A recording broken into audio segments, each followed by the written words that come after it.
கர்த்தருடைய பரிசுத்த நாமத்திற்கு மகிமுண்டாகட்டும். ஆண்டவராகிய இயேசு கிறிஸ்துவின் நாமத்தினாலே அன்பு கர்த்தருடைய பிள்ளைகளாகிய தங்கள் அனைவருக்கும் ஸ்வீட் ஊழியத்தின் சார்பாக வாழ்த்துக்களையும் ஸ்தோத்திரங்களையும் தெரிவித்துக் கொள்கின்றேன். சங்கீதங்களின் புத்தகம் 118 சங்கீதம் 1 வசனம். சங்கீதம் 118 வசனம் 1. கர்த்தரை துதியுங்கள், அவர் நல்லவர், அவர் கிருபை என்றும் உள்ளது. கர்த்தரை துதியுங்கள், அவர் நல்லவர், அவர் கிருபை என்றும் உள்ளது. அன்பு கடவுளுடைய பிள்ளைகளை, ஆண்டவருடைய பிள்ளைகளாக அழைக்கப்பட்டிருக்கின்ற நீங்களும் நானும் ஆண்டவரை துதிக்க வேண்டும் என்று கர்த்தருடைய வார்த்தை நமக்கு அதிகமாக வலியுறுத்துகின்றது. இதை 2 காரியமாகவே நாம் பார்க்கலாம். ஒன்று, வேதத்தில் காணப்படுகிற பரிசுத்தவான்கள் ஆண்டவரை துதிப்பதை தன் வாழ்க்கையில் லட்சியமாகவும் அது ஒரு உயிர் மூச்சாகவுமே அநேகர் அதை செய்திருக்கிறார்கள் என்று நாம் பார்க்க முடியும்.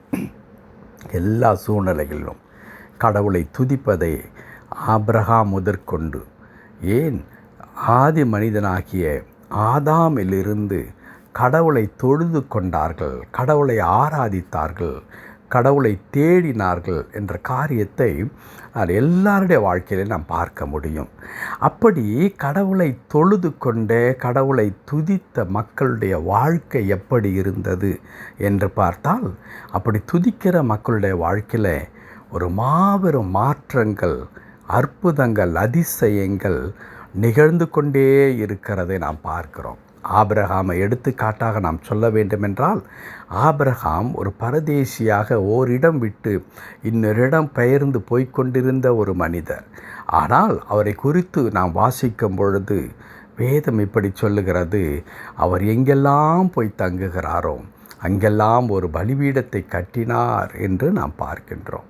இன்றைக்கு நாம் தியானித்து கொண்டிருக்கிற சங்கீதங்களின் புத்தகத்தை எழுதிய அருமையான தாவீது ராஜா, அவர் எப்பொழுதும் கர்த்தரை துதித்து கொண்டே இருக்கிற ஒரு மனிதராக.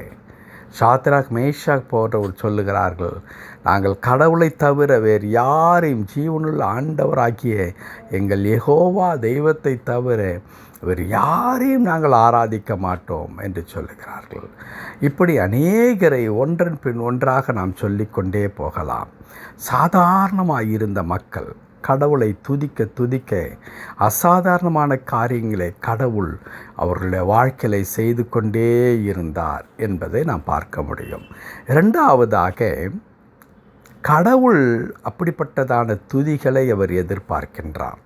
வேதத்தில் நாம் வாசிக்கின்றோம், பரலோகத்தில் இருக்கிறதான தேவ தூதர்களுடைய ஆராதனைகளை பிரியப்படாத கடவுள் மனிதர்களுடைய துதிகளிலே ஆண்டவர் பிரியப்படுகிறவராக இருக்கிறார். என் ஜனங்கள் என் துதியை சொல்லி வருவார்கள், என் ஜனங்கள் என்னை ஆராதிக்க வேண்டும், என் ஜனங்கள் என்னுடைய நாமத்தை தொழுது கொள்ள வேண்டும் என்று கடவுள் அநேக இடங்களில் என்னை ஆராதிக்க வேண்டும், துதிக்க வேண்டும் என்று சொல்லி ஆண்டவரே வலியுறுத்துகிறதை பார்க்கிறோம். அப்படியானால் இங்கே இந்த துதிப்பது என்றால் என்ன அப்படி என்ற ஒரு கேள்வி நமக்கு வருகிறது.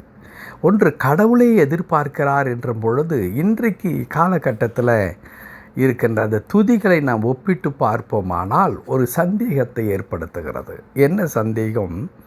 இன்றைக்கு இருக்கின்ற மக்கள் துதிக்கின்ற அந்த நிலை இருக்கிறது, அந்த வழி இருக்கிறது, அது நிறைய வார்த்தை ஜாலங்களை கொண்ட ஒன்றாக இருக்கிறது. இந்த வார்த்தை ஜாலங்கள், ஒருவேளை கடவுள் இப்படித்தான் என்னை எல்லா நேரத்திலும் புகழ்ந்து பேசிக்கொண்டே இருக்க வேண்டும், நீங்கள் என்னை புகழ்ந்து கொண்டே இருங்கள் என்று சொல்லுகிறாரா என்ற ஒரு அச்சத்தை ஏற்படுத்துகிறது. 2வதாக, துதிக்கிற மக்களிடத்திலெல்லாம் ஆண்டவர் அற்புதங்களை செய்து அவருடைய வாழ்க்கை அநேக விதங்களிலே ஆசீர்வதிக்கப்பட்டிருக்கிறது என்று இவ்வளவு நேரம் நான் சொல்லி கொண்டு வந்தேனே, அநேகருடைய வாழ்க்கை. அப்படி ஒரு மனுஷனுடைய பாஷையில் நான் சொல்ல வேண்டுமென்றால், ஐசு வச்சு பேசுவதினாலே கடவுள் அப்படியே குளிர்ந்து போய் மெய் சிலிர்த்து போய் நமக்கு நன்மையெல்லாம் கொடுக்கின்றாரா என்ற கேள்வியும் எழுகிறது. அப்படியானால் என் அன்பு கடவுளுடைய பிள்ளைகளே, துதிப்பது என்பதிலே ஒரு பெரிய ஏதோ ஒரு மாற்றம் வேதத்திலே இருக்கின்ற பரிசுத்தவான்கள் துதித்ததற்கும், கடவுள் என் ஜனங்கள் என்னை ஆராதிக்க என்னை துதிக்க வேண்டும் என்று எதிர்பார்ப்பதற்கும், இன்றைக்கு கடவுளுடைய பிள்ளைகள் என்று அறியப்படுகிற நீங்களும் நானும் துதிக்கின்ற விதத்தை பார்க்கும் பொழுது ஒரு மாபெரும் வித்தியாசம் இருக்கிறது. அது என்ன வித்தியாசம் என்றால், பரிசுத்தவான்கள் வேதத்தில் இருக்கிறவர்கள் ஆராதித்த அந்த விதமும், கடவுள் எதிர்பார்க்கின்ற அந்த ஆராதனையும் துதியும் எப்படிப்பட்டதாக இருக்கிறது. வாழ்க்கையிலே அது தங்களுடைய உள்ளத்திலிருந்து புறப்பட்டு வருகின்ற அந்த யதார்த்தமான காரியங்களை சொல்லி தருகின்ற ஒன்றாக இருக்கிறது.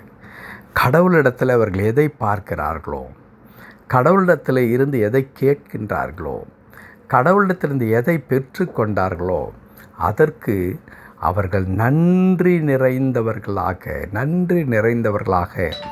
ஆண்டவரை துதிக்க ஆரம்பிக்கின்றார்கள். ஆனால் இன்றைக்கு இருக்கின்ற மக்கள் துதிக்கின்ற விதம் இருக்கிறதே, அதிலே அதிகமாக பார்ப்பது என்னவென்றால், உதடுகளிலே இருந்து பிறக்கின்ற வார்த்தைகள் அதிகமாக இருக்கிறதே தவிர, உள்ளத்திலிருந்து பெற்றுக்கொண்ட நன்மைக்காக, பெற்றுக்கொள்ளுகிற கிருபைகளுக்காக, ஆண்டவர் எவ்வளோ அற்புதமாய் நம்மை நடத்துகிறார் என்பதையெல்லாம் உணர்ந்து உள்ளபூர்வமாக உள்ளத்தின் ஆழத்திலிருந்து வருகிற வார்த்தைகளாக அது இருப்பதில்லை. உதட்டிலிருந்து வருகின்ற தங்க முலாம் பூசப்பட்ட வார்த்தைகளாகவும், அப்படியே மெய்சிலிர்க்க வைக்கின்ற வார்த்தைகளாகவும் இருக்கிறது. இது கடவுளுக்கு உகந்ததாக இருக்குமா என்றால் நிச்சயமாக அது உகந்ததாக இருக்காது. ஏனென்றால் கடவுள் நம்முடைய இருதயத்தை ஆராய்ந்து பார்க்கிற கடவுள். ஆகவே தான் ஆண்டவர் சொல்லி இருக்கிறார், என் ஜனங்கள் என்னை உதடுகளினால் என்னை ஆராதிக்கிறார்கள், அவருடைய இருதயமோ எனக்கு தூரமாயிருக்கிறது என்று குறிப்பிடுகின்றார். உதடுகளினாலே பல பல கவர்ச்சிகரமான வார்த்தைகளை பயன்படுத்தி ஜெபிப்பதல்ல ஆராதனை. உள்ளத்தின் ஆழத்திலிருந்து நான் இன்றைக்கு நிர்மூலமாகாதிருப்பது கர்த்தருடைய கிருபையே, என்னை நடத்தி கொண்டிருப்பது என் ஆண்டவர் மாத்திரமே, என்னை இன்னும் தொடர்ந்து எந்த சூழ்நிலையிலும் எனக்கு போதுமானவராய் இருப்பது அவர் மட்டுமே என்ற உணர்வோடு கூட நாம் கடவுளுக்கு நன்றி செலுத்துகிறவர்களாக, கடவுளை துதிக்கிறவர்களாக நாம் இருக்க வேண்டும்.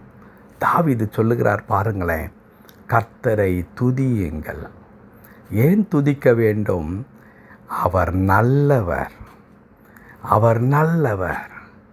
நான் பார்த்த எல்லாரை விட அவரின் வாழ்க்கையிலே நல்லவராக இருக்கிறார். எப்படி என் வாழ்க்கையில் அவர் நல்லவராக இருந்தார்? நான் அநேக ஆபத்துகளை நான் கடந்து வந்திருக்கிறேன். சவுல் போன்றவர்கள் என்னை அப்படியே கொன்று நிர்மூலமாக்கிவிட வேண்டும் என்று நினைத்தார்கள். நான் காடுகளிலும் மலைகளிலும் குகைகளிலும் என் பிராணம் தப்பித்து கொள்வதற்காக ஓட வேண்டிய நிலைமை ஏற்பட்டது. ஆனால் இந்த பக்கம் பார்க்கும்பொழுது கடவுள் நீ இஸ்ரவேல் மேல் ராஜாவாவாய் என்று எனக்கு வாக்கு பண்ணினார். ஆனால் வாக்கு பண்ணினதற்கும் அன்றைக்கு என் வாழ்க்கை எப்படிப்பட்டதான நிலையில் இருந்தது என்பதை ஒப்பிட்டு பார்க்கும் பொழுது கொஞ்சம் கூட சம்பந்தமே இல்லை. அப்படி நான் பிராணன் தப்பிக்க ஓடிக்கொண்டே இருக்க வேண்டிய நிலை இருந்தது. ஆனால் முடிவு என்ன? எல்லாம் மாறிற்று. ஆண்டவர் எல்லா உபத்திரவத்திலிருந்து என்னை விடுதலையாக்கி அவர் சொன்னபடியே என்னை ராஜாவாக்கி இருக்கிறார். இன்றைக்கும் கூட ராஜாவான எந்த நிலையில் கூட எனக்கு அநேக உபத்திரங்கள் வருகிறது. ஆனால் ஒவ்வொரு உபத்திரவத்திலும் அவர் என் கூட இருந்து என்னை காப்பாற்றி கொண்டிருக்கிறார், என்னை வழிநடத்தி கொண்டிருக்கிறார், என்னை தேற்றி கொண்டிருக்கிறார். என்னை கொண்டு என்ன செய்ய வேண்டுமோ அதை செய்து கொண்டிருக்கிறார். ஆகவே அவர் நல்லவர். அவர் கொடுக்கிற ஒத்தாசை என்கிறதான கிருபை என்றும் உள்ளது என்று சொல்லுகிறார். அன்பு கடவுளுடைய பிள்ளைகளே, நம்முடைய வாழ்க்கையில் கூட எவ்வளவு நன்மைகள் அல்லவா? ஆகையினால் தான் நான் அடிக்கடி சொல்லுவேன், 1000 ஸ்தோத்திர பலிகள் என்று யாரோ ஒருவர் எழுதின புத்தகத்தை படித்த ஆண்டவரை துதிக்காதிருங்கள். உங்கள் வாழ்க்கையை திறந்து பாருங்கள். கடவுள் எவ்வளவு நல்லவராய் உங்களுக்கு இருக்கிறார். அவர் தாவீதுக்கு மாத்திரமல்ல, நமக்கும் நல்லவர். நமக்கு செய்த நன்மைகள், செய்து கொண்டிருக்கிற அநேக நன்மைகளை நினைத்து நினைத்து துதியுங்கள். நிச்சயமாய் வாழ்க்கையிலே மாபெரும் அற்புதத்தை பார்க்க முடியும். கடவுள் தாமே அப்படிப்பட்டதானே மாபெரும் கிருபையை நம் அனைவருக்கும் தந்து தொடர்ந்து நம்முடைய வாழ்க்கையிலும் நல்லவராகவே இருந்து வழி நடத்துவாராக. ஆமேன், ஆமேன்.